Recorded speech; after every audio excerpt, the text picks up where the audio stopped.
Hi, everyone. Welcome to this month's Past Performance Virtual Group Meeting. This April, I do hope that this is finding you safe and healthy, and family, friends, and loved ones are all safe too. I know it's a very tough time, so thank you for taking time to join us, and we are thinking about everybody out there. So, all right, let's get to it because we got cool stuff today.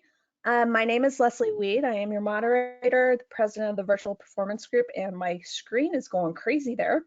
Our Performance Virtual Group Twitter, hashtag, website, discussion list, and email are all right here if you'd like to reach out. If you are interested in speaking, would love to hear from you. If you have a specific topic that you would like us to find some speakers on, please reach out. We can do that also. All right, just quickly, I know a lot of you are very familiar with GoToWebinar, but if you're not, we do recommend that you maximize your screen. It is more effective.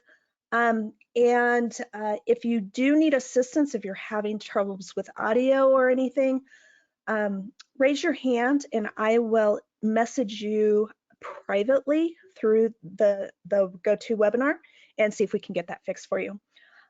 If you do have questions, go ahead and type them in at any time. However, we will not be taking questions till the end. But I know sometimes we forget our questions, so feel free to put those in it whenever you need to. All right, Past Summit 2020. So they are still hoping to, of course, have us out in Texas this year. Nothing has been truly decided yet, but we are hoping that's still going to happen. Obviously, there's still a lot of unknowns in the world, so we're kind of waiting to see, but they are prepared also to go virtually if we need to. So just be aware of that, and they will let us know as soon as they can, obviously, but that's kind of what we're all dealing with right now. All right, just a reminder, there's a lot of content you can go and get from Past Summit. There is the list of things you can go watch and a little URL. By the way, this will be posted post-hand after the webinar. I will get the video uploaded.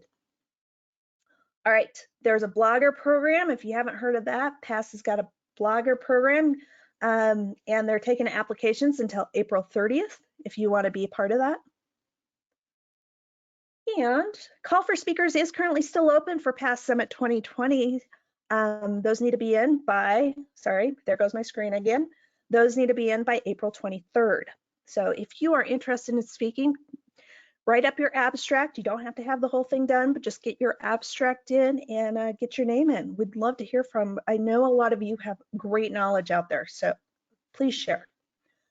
Upcoming virtual groups. So only one I pulled out was this one. So there's hopefully every week you guys go to the Past website to see what events are coming up. Obviously there's ones every day of the week almost. And now even the local users groups are going virtually, so you can actually join some of the local user groups from across the states and nations. So this one, SQL Server Performance Tuning for Developers with Andy Warren, I think will be really interesting and might be up. A lot of people might find some tidbits in there that are really good. All right, Past Career Centers. I know some of us have been affected by the situation these days. So if you are looking for jobs or have jobs available, please remember Past for that Career Center to post those items. All right. And other ways to connect with Past. And thanks go to our sponsor, SolarWinds. So SolarWinds really helps the Virtual Performance Group, and they are big help to keep us up and running. And so today we're going to be giving away $200 gift cards. Those attendees will be notified post the session. All right. And so today we have John Maxwell with SolarWinds. He is the Senior Product Marketing Manager of databases there. And he's going to be talking about understanding SQL instances and performance in a VM. So I'm going to make John presenter right now and very excited to have him with us today. Let's see here. All right, John should be presenter now. Okay, Leslie, do you see my screen okay? I do. Looks great. Okay, well, hi everybody. Hope you're all doing well. It's glad to be with you again. This is my second webcast with y'all. Myself and one of our lead architects did a webcast back in February on machine learning that was a really good session. We had a lot of great questions, and that one is recorded. It's on the archives off the past virtual group website if you want to take a look at that. Um, For today, this afternoon, I wanted to talk about virtualized database instances. And this has been something that has really become something that I've kind of obsessed with. And it started ironically at PASS in Seattle last year when we had a lot of our mainly existing customers with some people who weren't SolarWinds customers come to the booth and we're complaining about, you know, those darn sysadmins that would do certain things to the virtual infrastructure and not let them know about it. And, they would spend hours and hours trying to find performance problems that turned out to be nothing with the database. And the one thing I've learned is a lot of DBAs or people that have that role, either formally or informally, right? A lot of time is you're guilty till you prove your own innocence. So what I want to do is, go through what I call the metrics that matter. And I have a really detailed blog on our thwack, THWACK .com, and I have a link to it at the end of this webcast where I go into like probably too much detail as far as like all the VMware variables that you should be cognizant of. But what I want to do now is just really focus on the ones that I found have the most impact on a database. And the goal is, DBAs, what we found looking at our customer base and SolarWinds, um, just in the database space, we have over 8,000 customers monitoring over 100,000 database instances. And then of course our customer base is huge, just like 350,000 customers. And I'll talk a little bit about some of the products we have, but the net is, DBAs a lot of times have to be, a jack of all trades because you have more than one database platform. In fact, we found with surveys, our typical customer has at least three. One of the biggest combinations I see within the customer base is like SQL Server, Oracle, and MySQL. Starting to see a lot of Postgres now, and also seeing a lot of customers moving their databases into Azure. But the thing with the virtual machines is, I was looking at some Gartner data. So I came back from the past summit um, in Seattle, and looked at our own SolarWinds, how we run. It turns out at SolarWinds we're a big SQL Server shop, as you can imagine. We're a billion-dollar software company, and I think 90% of what we have is SQL Server. And I was talking to our DBA, and we're half virtualized. So we run our own SQL Server instances in virtual machines. Now, on top of that, I am right now in the middle of a study that we're doing on our thwack community, and I've had this survey running for about, well, this Friday will be 2 weeks. I'm going to have it up for a month, and I've now gotten a little over 200 responses. And this is going to be kind of or some research I'm doing for a white paper I'm writing on this subject. But we really wanted to understand, how virtualized our customers were when it came to databases, because Gartner reports on the stats as far as the servers, and Gartner's saying that right now we're at about 95% of all x86 servers are virtualized, but no one talks about the databases, like how many database instances run in a virtual machine. So I'll share with you some of the preliminary stats. It's interesting when I check the results every day. There's really no variance. It's just that more people are responding, but I'm not like seeing a swing in data. So one of the things that I found, now this is a SolarWinds customer base survey, and I'm at about 260 respondents right now. On average, 90% of our customer base has their databases virtualized, so 90. And what's interesting is that ties in to the Gartner stat of the percentage of x86 servers that are virtualized. So interesting stat number one. Number two, I wanted to know what hypervisor they were running in. 89% were running in VMware ESXi. Number two was interesting because right now it's tied, and I wouldn't expect it to be tied. It's tied between Hyper-V and an Azure VM. So I didn't expect an Azure VM to be tied with Hyper-V. Third, I was, asking which databases do you have running in virtual machines?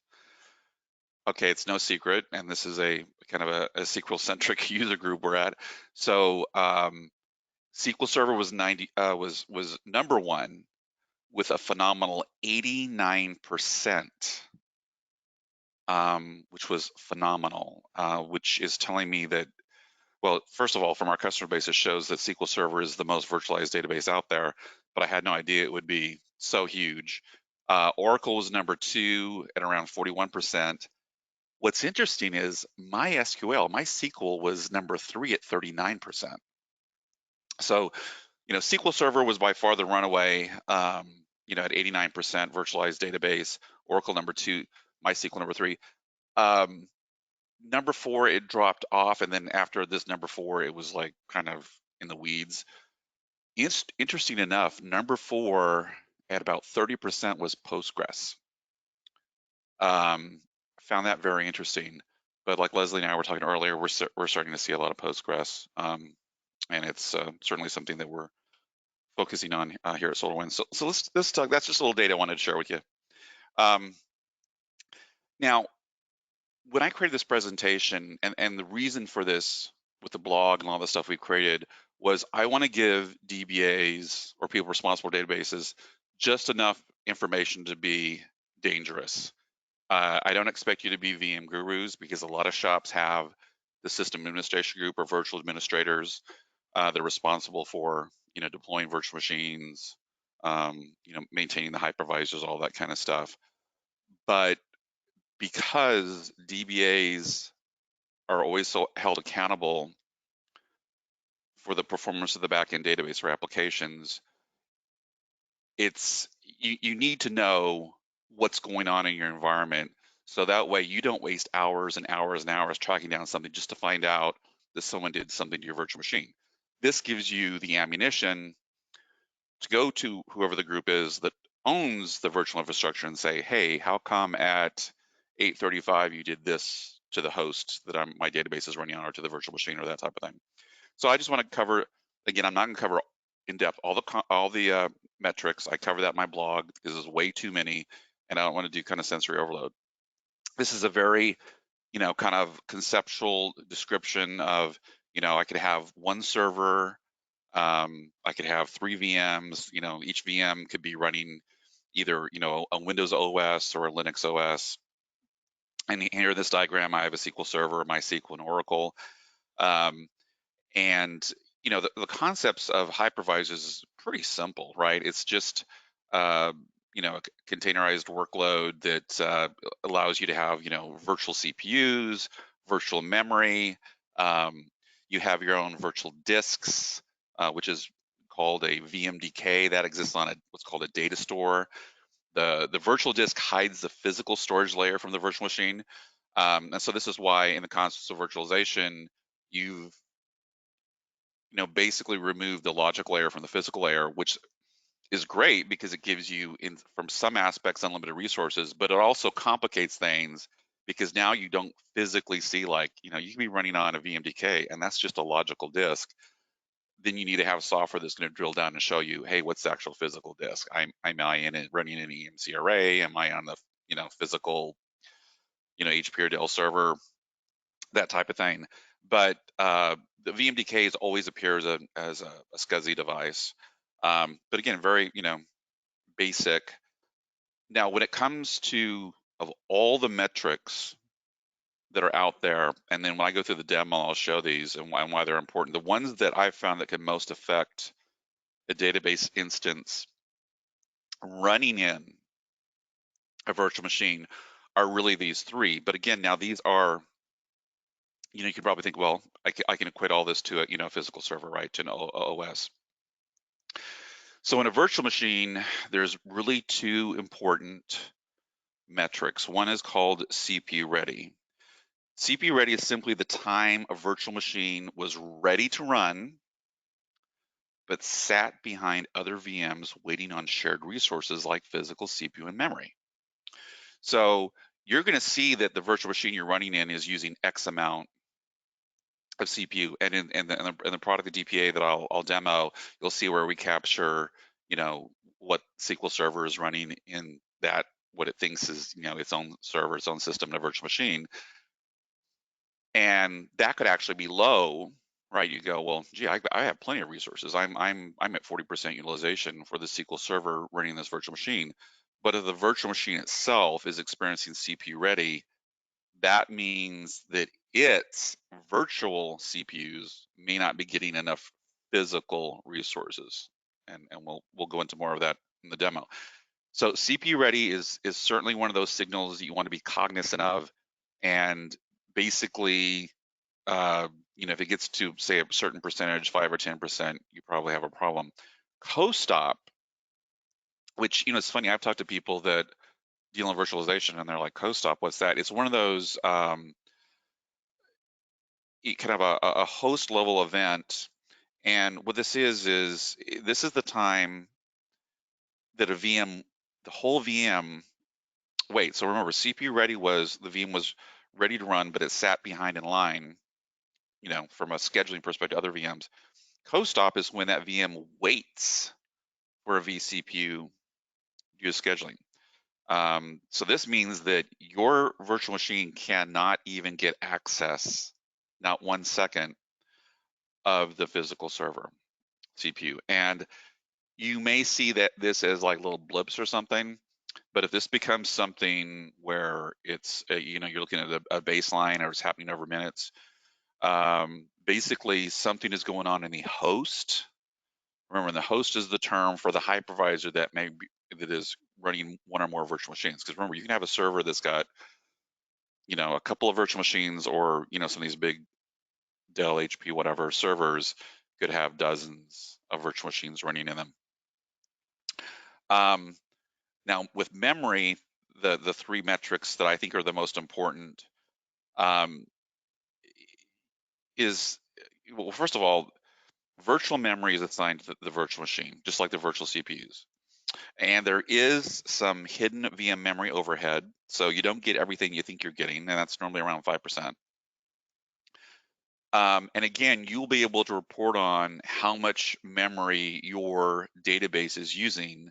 But again, that's a logical perspective. That's logical memory. Probably the most important to me variable you can look at is memory swap rate. And the memory swap rate is basically saying that the memory that your virtual machine is using is paging in and out of physical server memory onto disk. And most likely, that's a shortage of memory on the host. Now, the VM active memory, again, that's normally what just your instance is using on the virtual machine. And unless that's something that you can easily control by increasing the amount of virtual memory, and that's not necessarily a issue from a hypervisor perspective. Just you need to have your virtual admin allocate more memory to the virtual machine that you're in, and that's easily correctable. Now, the one that is scary for a lot of people is memory ballooning. This can be a very serious event. If you see it, it basically means the hypervisor is trying to match the behavior of the guest OS, meaning Windows or Linux, whatever your operating system you're running in your virtual machine.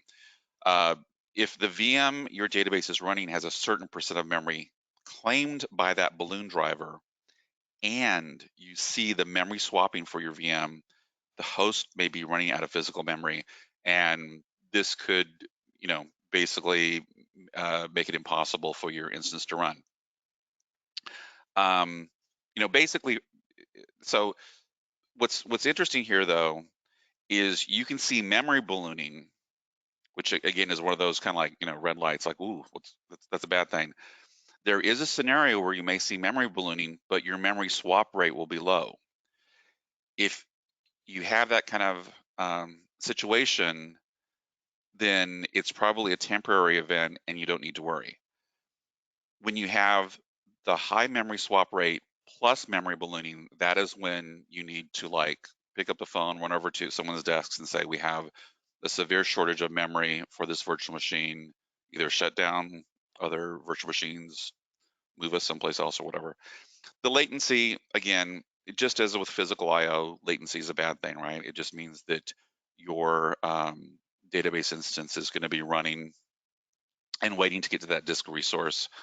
There's a there is slight overhead, right? Because it's a virtual disk sitting on top of a physical disk, which could be like a RAID 5, and there's all the virtual machines using it. So um, it's just something to be cognizant of. But if you can look at these variables, and once these kind of go out of the green, go above your baseline, this is something to go talk to the people who are, or maybe it's you, maybe you wear all the hats, but you look at reprovisioning or moving your virtual machine.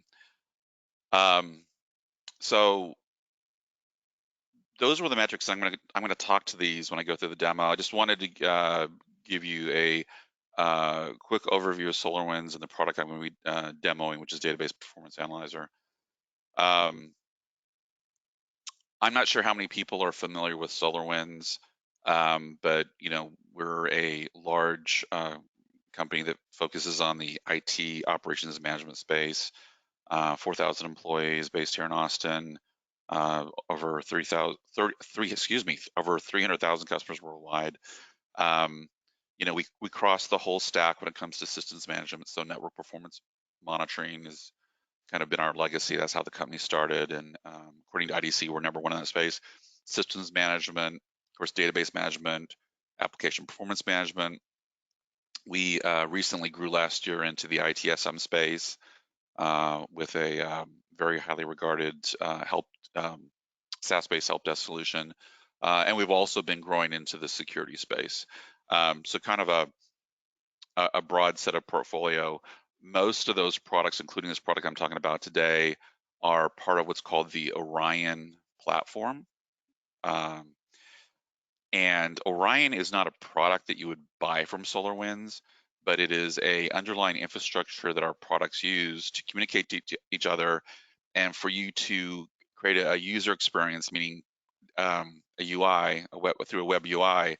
You could build a custom dashboard that shows on one screen networking, server performance, and database performance, because all the products kind of plug into that, communicate to that, etc. So it kind of gives us a really interesting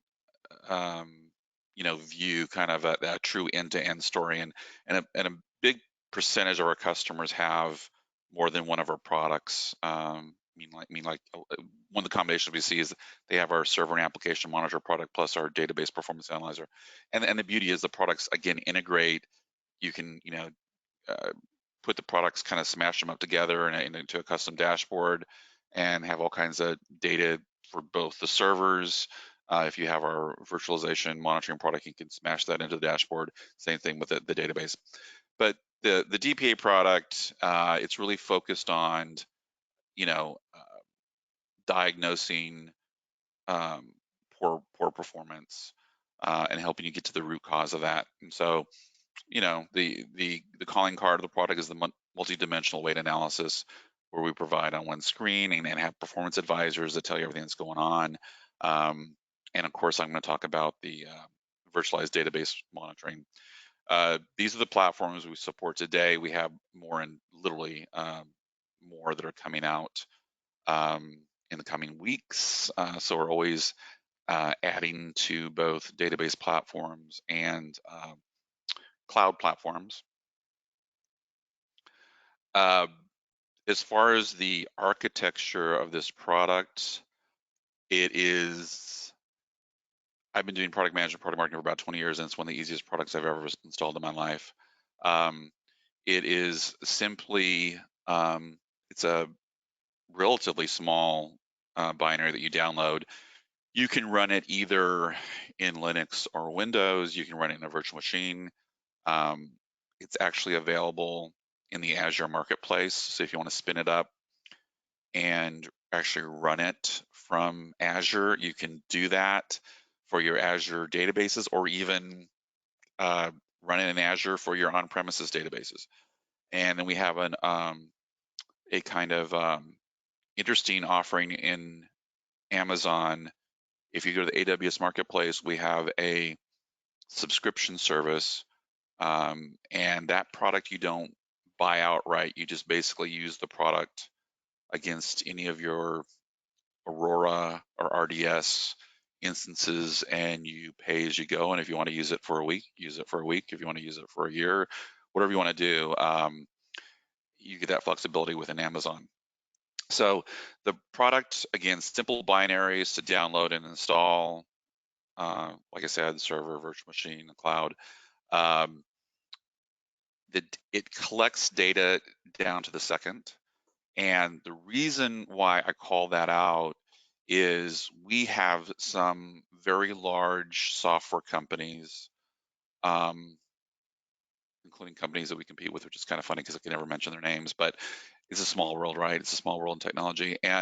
But we're monitoring some really large, SaaS platforms and large databases, where people are doing, tens of thousands of transactions a second.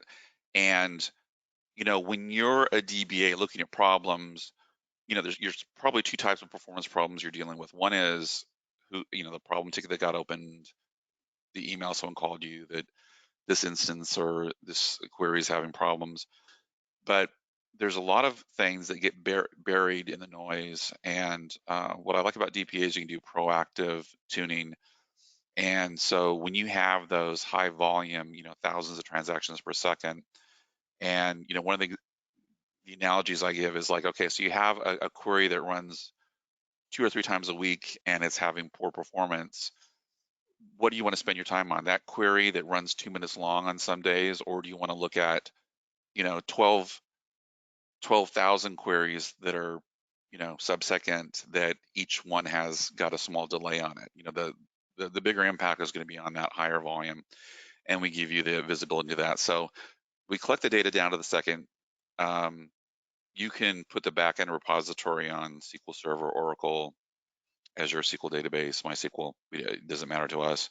And it's a pretty compactful database, even though we're collecting basically everything within the SQL instance. It is agentless, so all you have to do is through your, say in the case of SQL Server, your SQL logon, you'll log in, you'll create one while you're installing the product. It is a read-only access, basically via JDBC, and what we'll do is we'll then just use that to sample the data out of whatever database you have.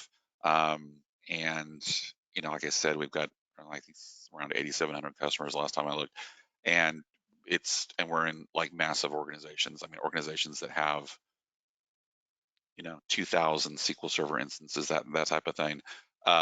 And it's never more than 1%. It's normally less than 1% overhead, because you don't want your monitoring solution to be impacting the performance. But that data collection, though, as I mentioned, it's customizable by default out of the box. We keep 30 days of down to the second data.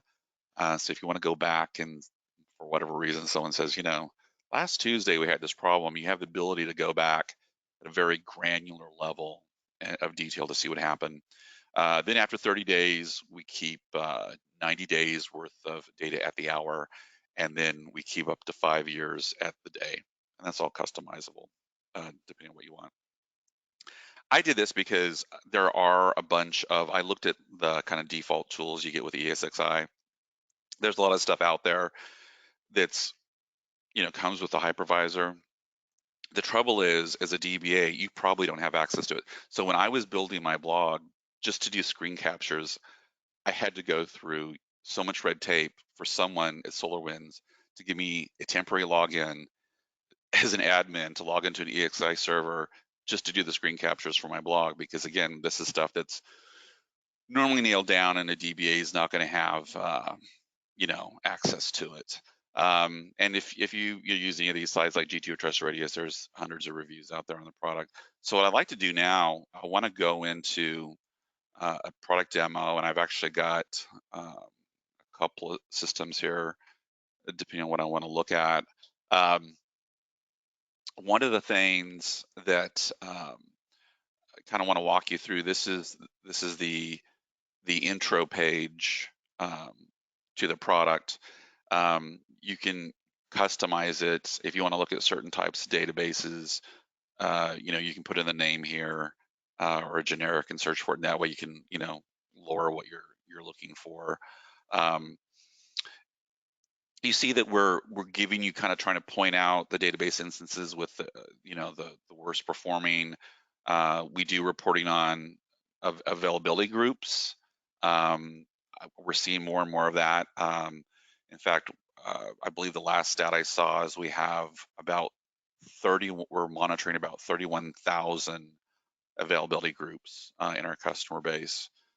So we'll give you, the health of those availability groups, and we're actually doing some studies now into distributed availability groups. So you get a nice overview of the health. This weight, this is our anomaly detection. So these are little 10-minute increments where we're looking to see if based on seasonality, if there was any deviation of what the expected performance was or should be. And again, it's kind of like, the green, yellow, red. And you can see here, when you see this in red, that means, this is something that normally doesn't occur. This is what you should look at, because if you just see a chart like this going, so am I supposed to look at the stuff with the longest wait times? Because, a lot of monitoring products do that, right? They just look at elapsed times and things like that. What we do is, we know there's a lot of data to look at, a lot of queries here. So in this case, I would want to drill down into this specific time frame on this day. And the beauty is you can go in and look at any time frame you want, right? You can like I said, it's real time. If you want to look at a specific hour or getting more granular than that, you can. Wanted to kind of show you while I'm on this system to go in and do the setup. Like I said, it's easy peasy. I mean, you literally would go in here once you download the product and it's up and running. You just go in and start selecting the databases, right? So, if I have SQL Server, self-managed, I have SQL Server running in RDS, I've got, maybe Azure SQL Managed Instance, then it just prompts you. And again, I've done this so many times, it takes me like maybe 5 minutes. VMware, similarly, you just got to have a read-only password that allows us to connect to vSphere, and boom, we're going to have the statistics in there for you. Alerts are really easy to set up. It's all drag and drop.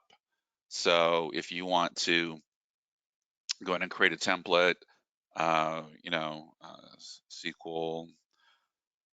123, monitor my production. Again, then all I do is just go over and drag and drop fields and thresholds, save it where you want to send it, and boom. And like what we do at SolarWinds is we monitor our own databases with this product, and we connect to a product called OpsGenie. OpsGenie then will create tickets and stuff for us. The thing that's interesting about this product is one of the bigger customers of Database Performance Analyzer is the engineering team at SolarWinds, which is, as you can imagine, is pretty large. And they actually use DPA for all of our products that have database backends to tune them. There's all kinds of ad hoc reporting. The reporting is based on the type of database you have. So, you can see here I've got different types of databases. I've had MariaDB. Then it's going to give me a list of MariaDB type reports. And then I can simply go in, I can run it ad hoc, or I can go in and schedule it if I wanted to. So, very easy product to walk around in and take a look at things. You notice here at the top it says performance, this is showing everything. And notice here on the right-hand side, it will tell me if this instance is running in a virtual machine. And over here, like it'll tell me if it's running in a always on availability group. If I click over to virtualization, I'm just going to, it's going to filter out, and I'll go ahead and take that away, everything running in a virtual machine. So, you know, when I go into a specific, and I'll make sure I grab the right one. By the way, this is our demo system is open to the public. So if you go to demo.database.solarwinds, or just go to our page and I go to this the DPA page, you'll say interactive demo, and all we do is we just collect your email and your name, and you can actually play around the product, which I think is a pretty cool. You don't see very many software vendors that do that. But what's nice about this is, like, when I go into this database that's running a virtual machine, so let me start over here. So if I kind of go from a you know, typical resources you look at, notice I've got my things like, you know, CPU ready that I talked about, you know, which says basically I'm ready to run, but I'm sitting behind other VMs. And, you know, CPU time, hosts. So we're looking at both the VM itself and the physical host. Here's that co-stop, which I'll give you a real life example of that. Notice here we have something called VM config. Now this is where, oops, let me jump over and find the wrong one. Let me get one here that I think is going to have some data on it. Okay. So you can see here that we will and you know, you may be thinking, John, this is overkill. I don't need to know this.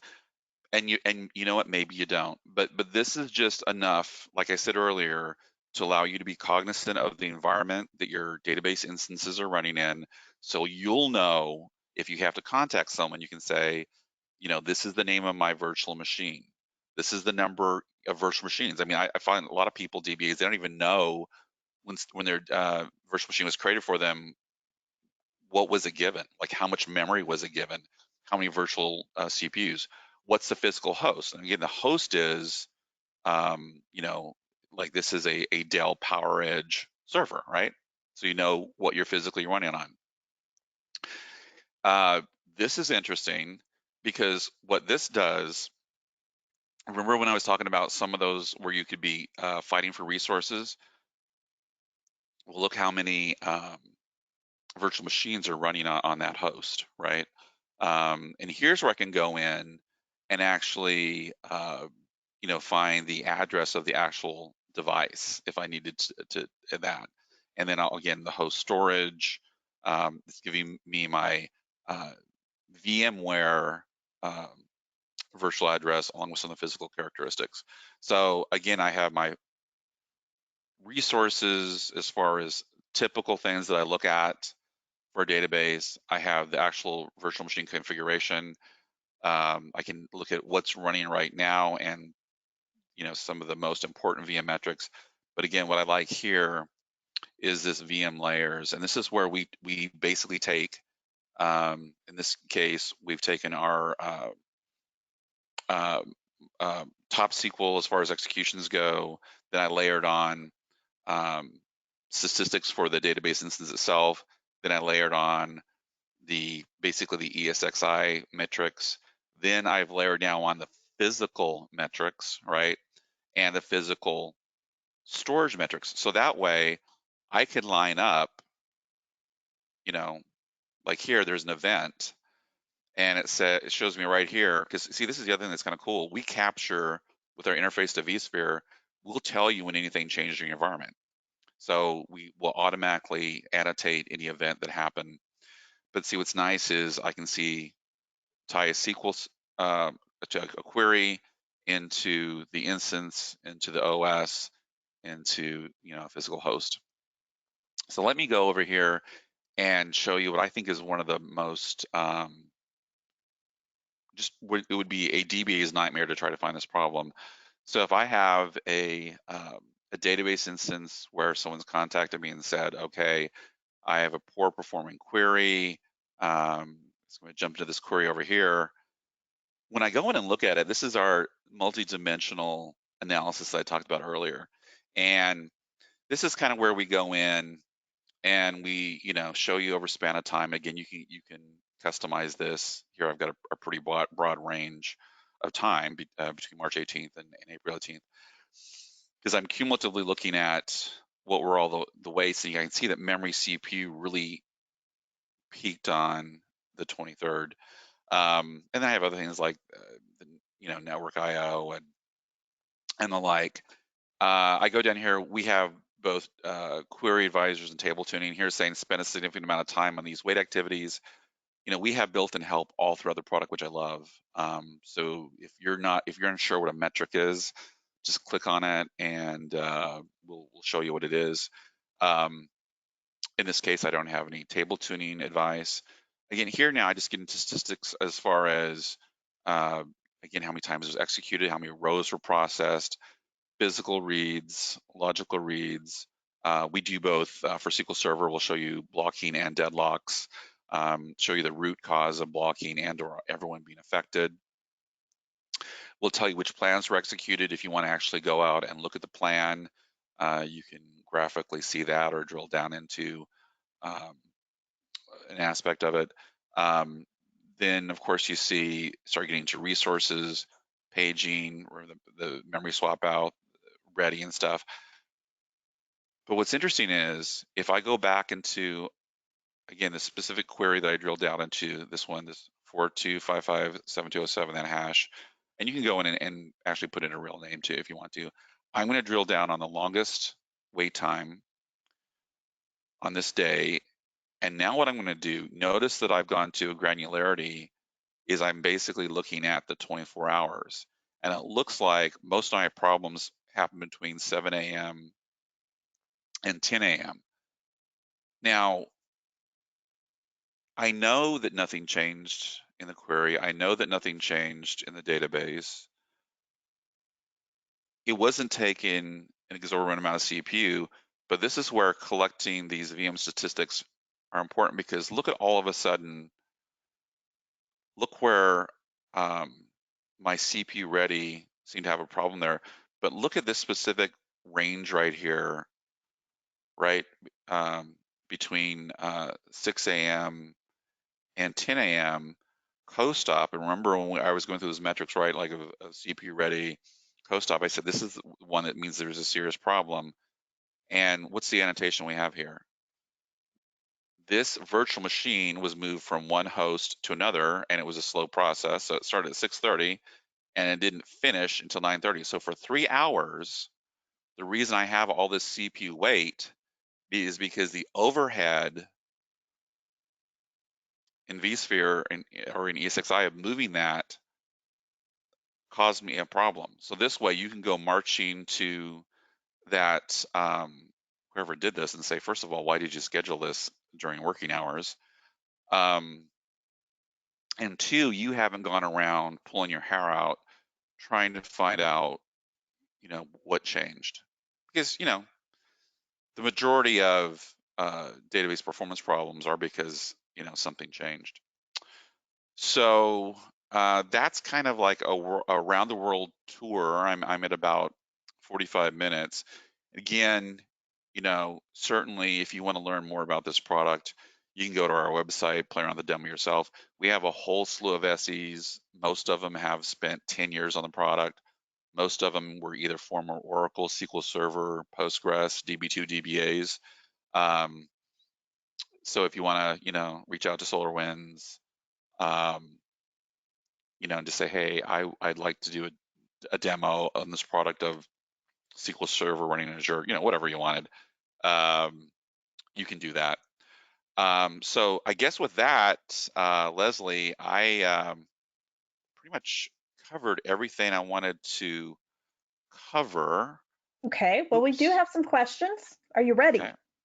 I'm ready. Okay. What perfmon counter corresponds to the memory swap rate? Is it the memory page faults per second? Oh, I'll have to look into that because I'm not that literate with perf1 and what what maps to what we call a variable. So I Okay, can't give you an accurate answer on that.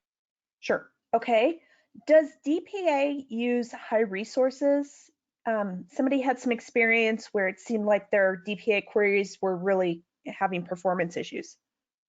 No, I mean, I don't know what release they were on. We come out with last year we came out with 3 builds, 3 major releases of the product. We've got one coming out in about 3 weeks, and then we have another one out this November. So we come out with 2 builds a year. Every release, we're doing performance of problems in the core Orion framework that I mentioned earlier, and we're certainly doing things with the product. Like I said, we've grown into a lot of customers that are pretty massive. Generally, now I'll tell you a rule of thumb, and of course, there's always an exception to rule of thumb, right?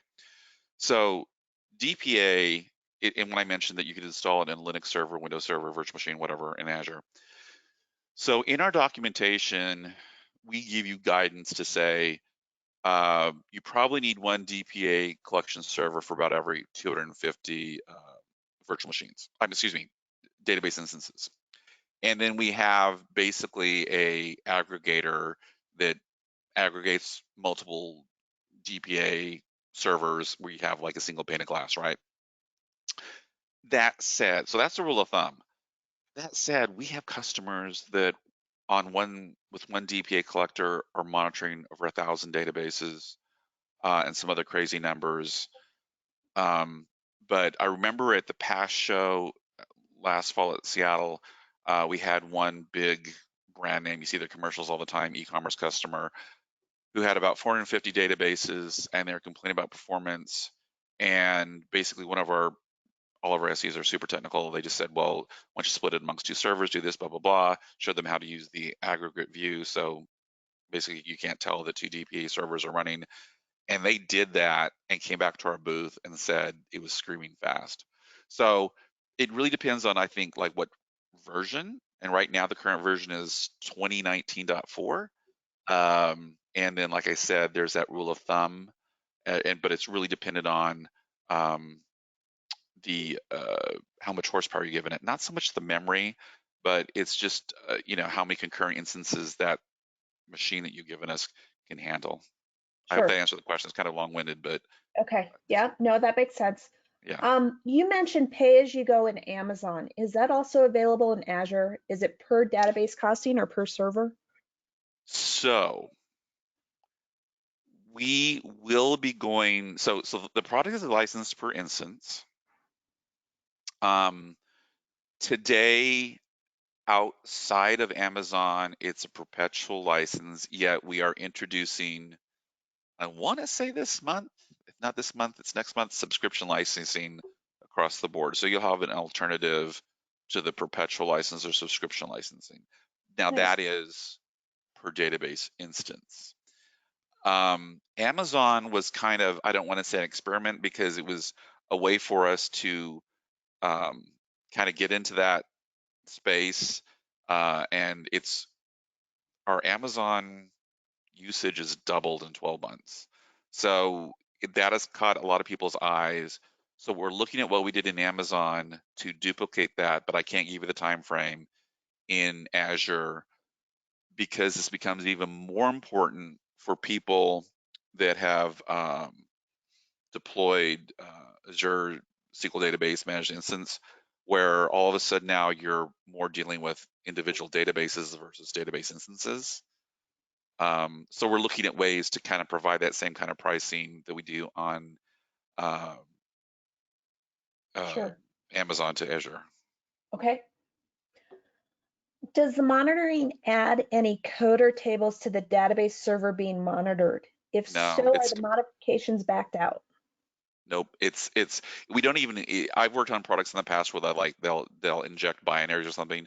We literally are 100% read only. Period. So there's nothing that gets installed in that instance wherever it's running. Okay, great. Um, Somebody asked, they have a home lab environment with ESXi. Do you offer any test dev versions other than a trial? And do you also have any reseller programs? Okay, so I'll kind of go backwards.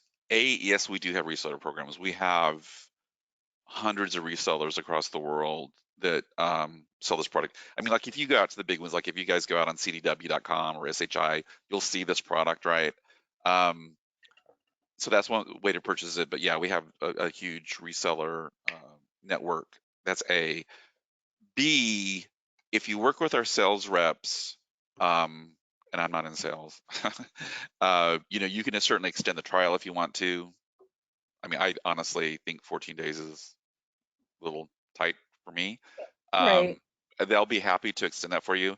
And again, I'll get myself in trouble, but they're, depending, the sales can talk to you about because I know of some programs for prod, but you'd have to talk to sales because I would Not prod literally use. get Okay, myself great. in Yeah. trouble So if I talked reach about out anything. to SolarWinds, and we'll have some contact information here at the end. Yeah, yeah. Um, there is not let's see, I'm gonna skip that one. Some of these questions that are a little bit more DBA focused, guys, I'm gonna skip so that we can really focus on the SolarWinds product. Will this work with SQL 2019? Yeah, in fact, we supported 2019 the day it came out. Okay, great. How long can you set the threshold to alert for blocking? Can DPA send an alert when an availability group fails over? Yes. Yes. Okay. Does DPA find red flags in T-SQL script import performing or all query running in SQL? Okay, so it's all queries running in SQL. So it does, yeah, Okay. it doesn't have to just be T-SQL. Yes. Yeah. Can you track replication issues with this? Yeah, so we have replication as part of the reporting, and like I said, you can go back to any point in time.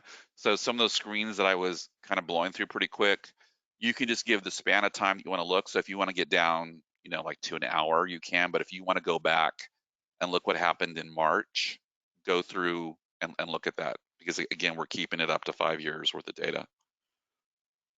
All right. And if moving databases from a shared physical environment to new virtual environment, how to plan virtual CPU count while keeping license cost minimum? Any suggestions there? Well,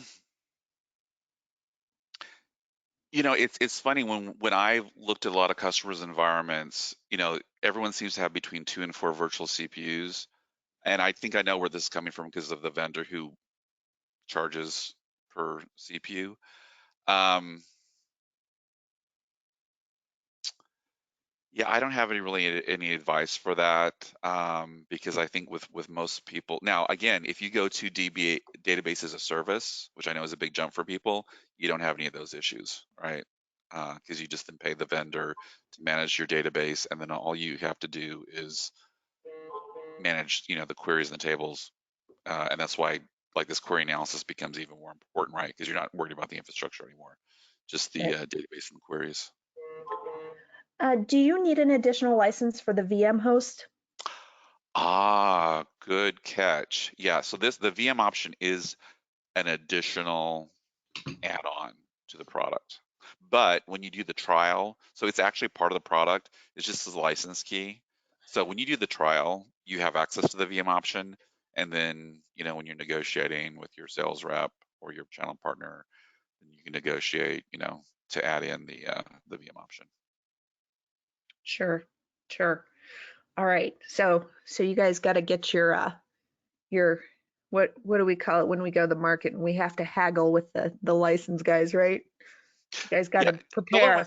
SolarWinds is pretty laid back. We don't have like, enterprise reps that, take you out to steak dinners and stuff.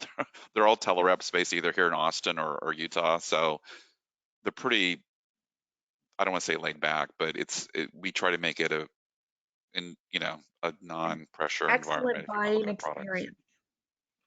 Yeah. Good. Love it. Love it. I've had many clients use SolarWinds and lots of DBAs that that's their first go-to product. So they love that. All right, guys, we're going to go ahead and wrap it up. This is recorded. We will have it up shortly on the website. if you have any questions, feel free to reach out. And then, of course, the SolarWinds contact information is also on the website. Thank you all for joining. Stay safe, stay healthy. Next month, we have John Morehouse up, so looking forward to that. And John Maxwell, thank you so much again for joining us. Great information, and love the product. So, All right, thanks, Leslie. absolutely. Stay safe, everyone, and have a great rest of the month. Bye. If I can find the screen to close the webinar down now.